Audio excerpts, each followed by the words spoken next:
Life's but a song, so you can sing along with my special guest star two. Or two. You like to sing and dance, and this podcast by chance explores musicals for you. Theme song, yeah. Our next story. And this one I picked because it's kind of similar for Lauren and I. Well, Lauren knows my origin story in a way. This comes from Our Advice. Mm-hmm. Theater director questioning if I even want to be stage manager. I switched schools before 9th grade / freshman year and started tech crew for the fall musical.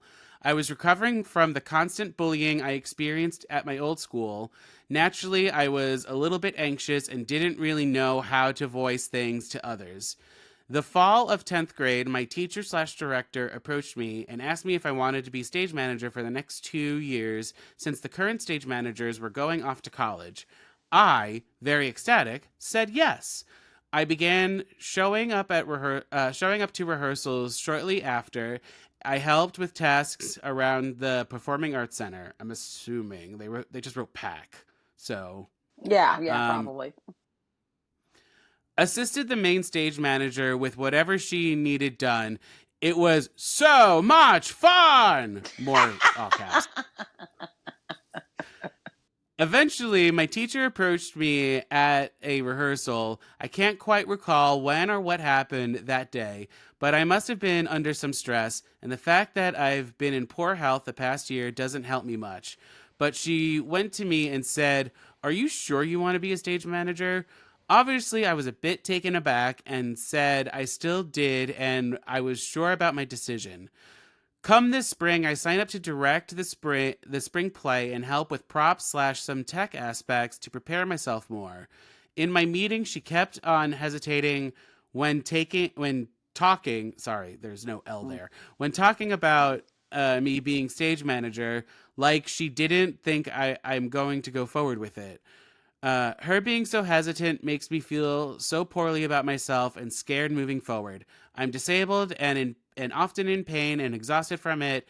I get stressed out and will sometimes seem out of it. I can understand some concern, but it feels so strange how she just doubts me and doesn't try to discuss it with me. I don't know what to do because whenever I tell my friends, they brush it off and just say she's been really bad and mean. What do? I still want to be a stage manager, but it's just weird how she doubts me. So apparently I found a lot of students for you two. Didn't mean that to be the running theme for you two. It's because I'm around them all day and I'm on vacation right now and I can't escape them. Oh, well, so, okay. To get personal for a hot second.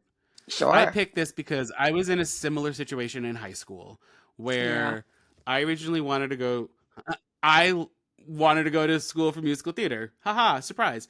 And my teacher at the time, I'll never forget this. Like, I asked her to write me a letter of recommendation, and a couple of months after I asked her, she sat me down after chorus, because she was also our chorus teacher, and was like, I'm having difficulty writing this because colleges are looking for people who were leads and not supporting or ensemble. Meanwhile, she's the one who cast all the musicals and plays in the school. So it's rigged. The whole thing's rigged. That's really rude. Yeah, it's really rude. I kind of feel for this person being like, that is like, they're in 10th grade, 11th grade, whatever at this point, right? That's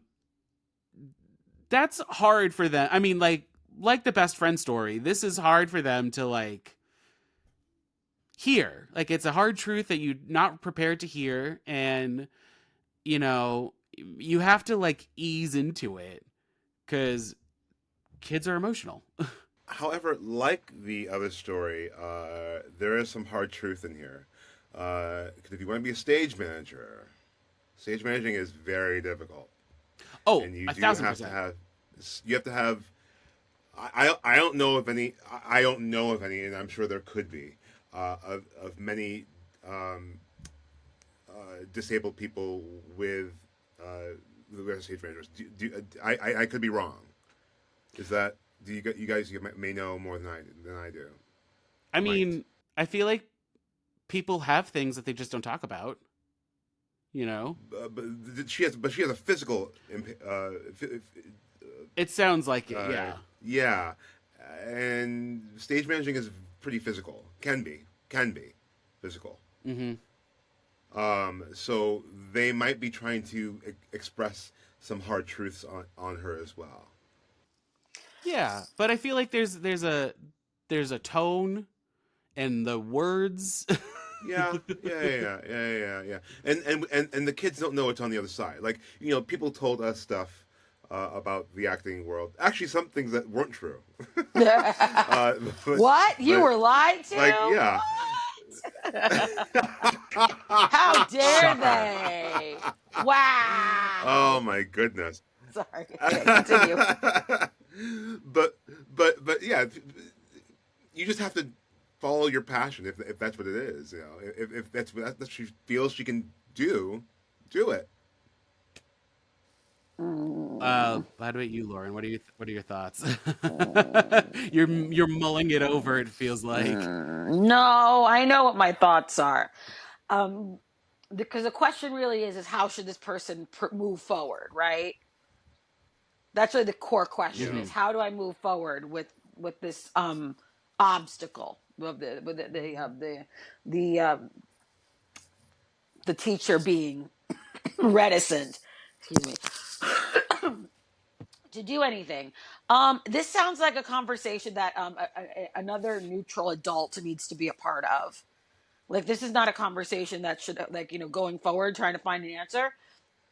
This student, I think, really needs the support of a neutral adult to sort of help handle it. Because if there is a suspicion that there are things that somebody is trying to say but can't say or doesn't know how to say, that student needs somebody in their corner.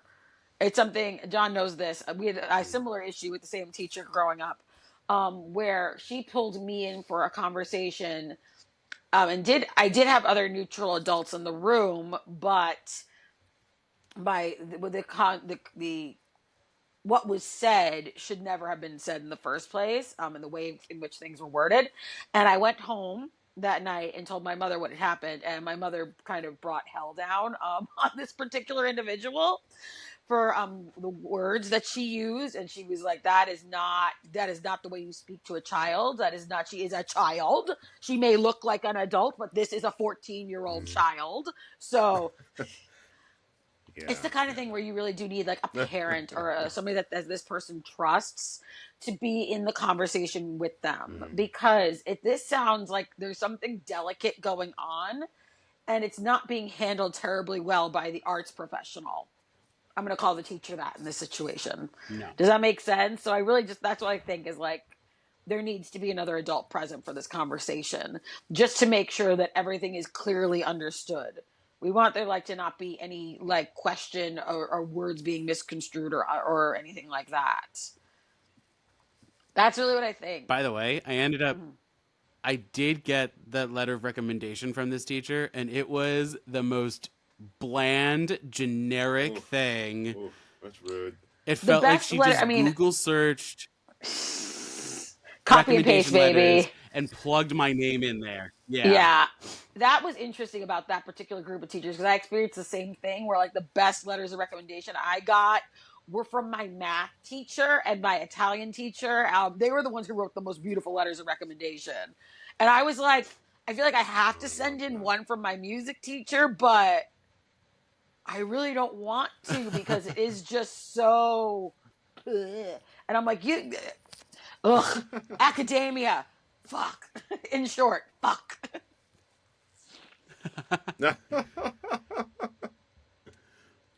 Sorry, Jayson, you're in a therapy session with Lauren and I at the moment. I love Are it. you lucky? I love it. I'm the neutral. I'm the neutral party. You're the neutral adult that should be in the Yeah. conversation. Oh boy.